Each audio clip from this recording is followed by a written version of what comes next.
Oh boy.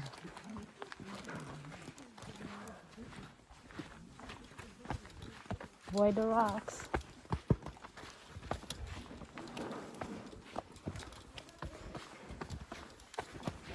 Wow. And we're Wow. also asked that you stay behind this rock roll here. What I'm standing on is our sights as well as a big tripping hazard. So cool.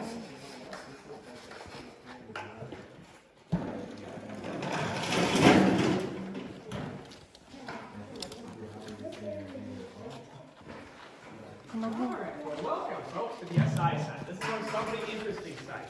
As you can see, it's still an active site. We're still digging in here. But it all started back in 1995 at the edge of this cliff. Right where you guys are standing, we had about 10 to 15 feet of overburden, which just means rock above our bone layer. All paleontologists could see was this lumpy, bumpy surface sticking out of the cliff. Now, this is mudstone. As you might imagine, it's mud that's turned to rock. Mudstone doesn't normally look this lumpy, bumpy. It usually looks a bit like that candy cane block outside, or the one behind me. It's very flat and angular. As we noticed all these bumps and grooves, we started realizing that these were footprints as we dug further back. What you were seeing is essentially footprint on top of footprint. We have only about 5 of them highlighted because these are the ones we can tentatively identify. I say tentatively because all we've been calling these big round ones are sauropod tracks. Sauropods is a group of long-necked dinosaurs. So it could be a brachiosaurus, a Hoplocanthosaurus, a Apatosaurus. A lot of different long necks could have made these tracks. Because the sauropods have these big rounded back fins that hold up a lot of weight. There's about 30 different species in the forest formation alone. So these could be any one of those 30, honestly. Stay with These that. tracks, however, are much smaller, have 3 toes and claws. There's a little tiny one over there too. These are theropod tracks.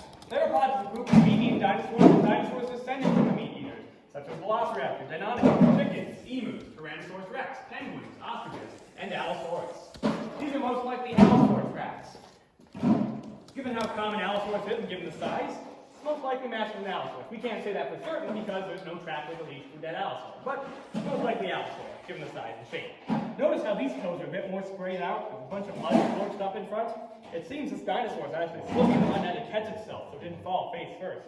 We always imagine these as less graceful animals, but they're animals at the end of the day. And if they weigh 3 tons in mud, they're going to slip. Now behind me, these large brown lumps that you see throughout the site, these are our bones. This is our site. Pretty hard to tell what's going on here, isn't it? Can anyone tell me where the head of this creature is?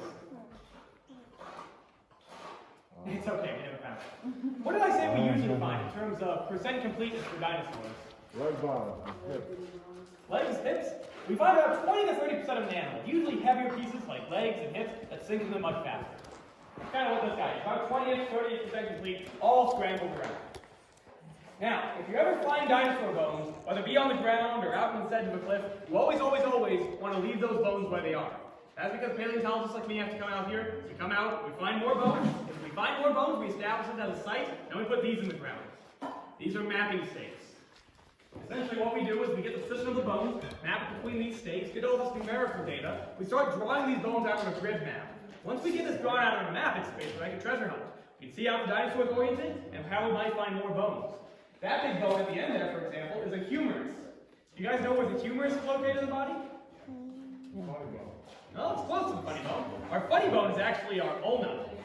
This bone right here, but it does meet with the humerus. This bone right here, the upper arm bone. This would also technically be considered the leg, since this guy's a quadruped, he walks on all 4s. Down here we have a bunch of features called caudal vertebrae. Now these are features we don't have. These are tail vertebrae.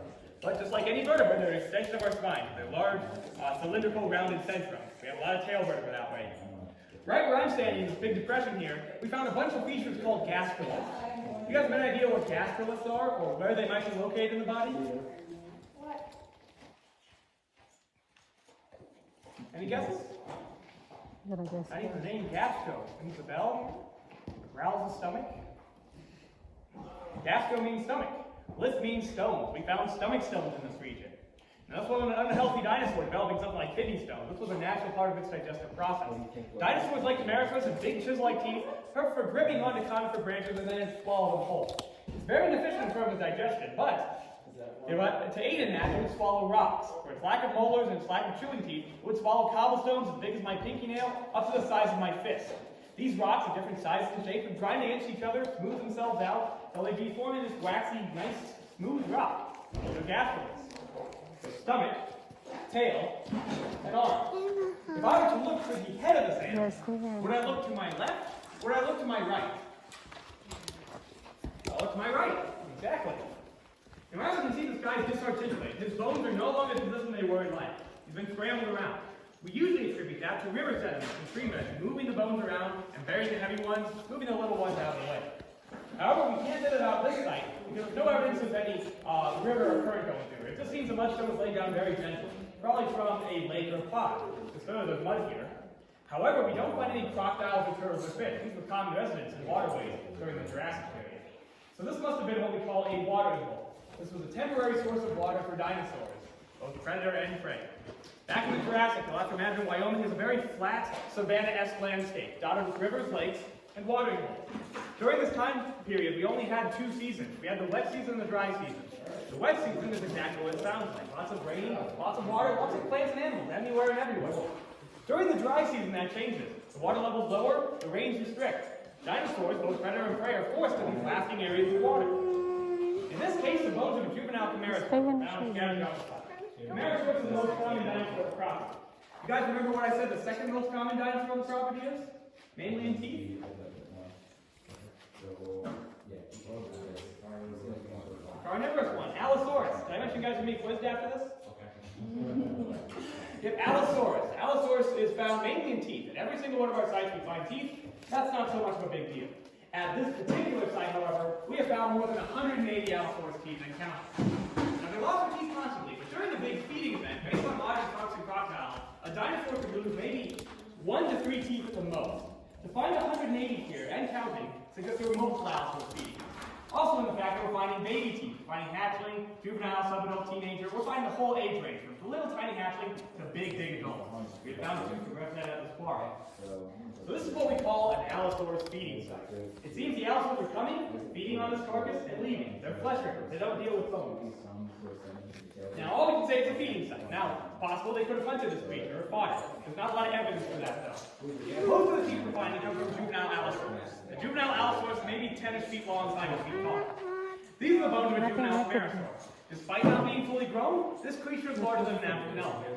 We definitely find a dead Allosaur here by now because of the big fight.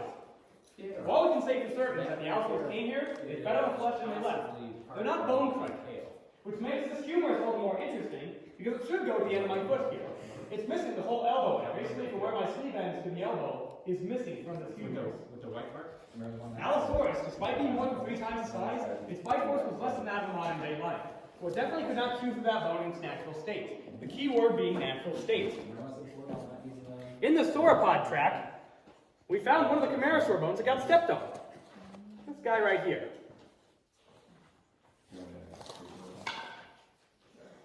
That's a replica. The real one's in our museum. But I have another replica on my table. If you guys want to take this and pass it around, that doesn't matter. If you guys want to take this and pass it around amongst yourselves, can you tell me what part of the dinosaur did that come from?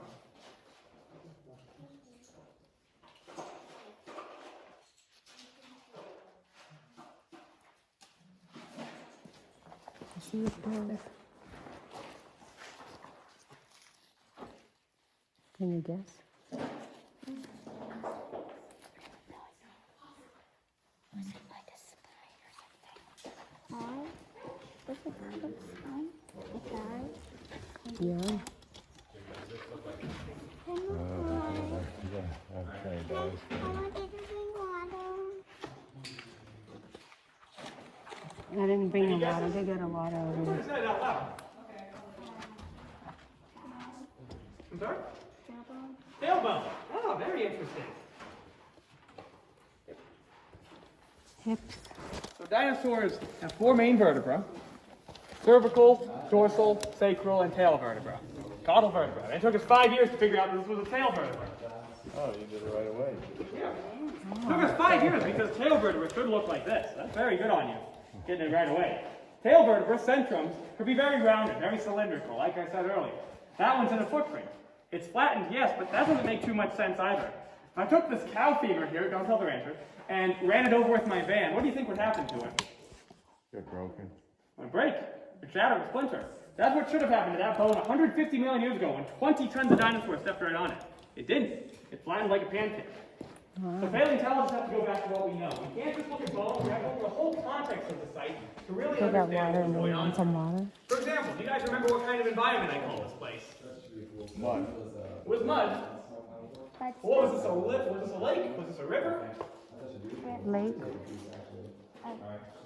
Oh, no, river. Temporary lake? Starts with a W. water hole? Watering hole, exactly. This was a watering hole, a temporary lake with the water level going up and down and all around. We have evidence in this mudstone that when the water level went very low during the dry season, this would become a super alkaline lake. The chemistry of the water would change, and that would change the chemistry of these bones as well. Bones are made up of calcium phosphate, very hard, durable material. But in this alkaline lake environment, the calcium gets leached out. All that's left over is mainly collagen. Collagen is a structural part of our bones, but it's flexible nonetheless. It's essentially the same process of making bone bones. Remember, you guys can try at home. If you have any chicken or turkeys or modern-day dinosaurs, take those bones, soak them in vinegar for a day or so. You'll be able to tie knots with them. In this case, these bones got softened up to the point where 20 tons of dinosaurs stepped right on a vertebra and flattened like a pancake. Or an allosaurus, or 2 or 5, come back to the site. Instinct tells them that there was food here once, there might be food here again. They come back, there's no flesh. Want some Bones are water? a lot more rotten, to the point where they're able to chew off a whole end of humerus and eat it somewhere else. Keep in mind, this is the only humerus we ever found. We never found the other one, or the lower arm bones, or the fingerbones. It seems that allosaurs were frequenting this by constantly feeding on the bones and eating them somewhere else. Luckily for us, and unlucky for the allosaurs, they didn't eat every single bone.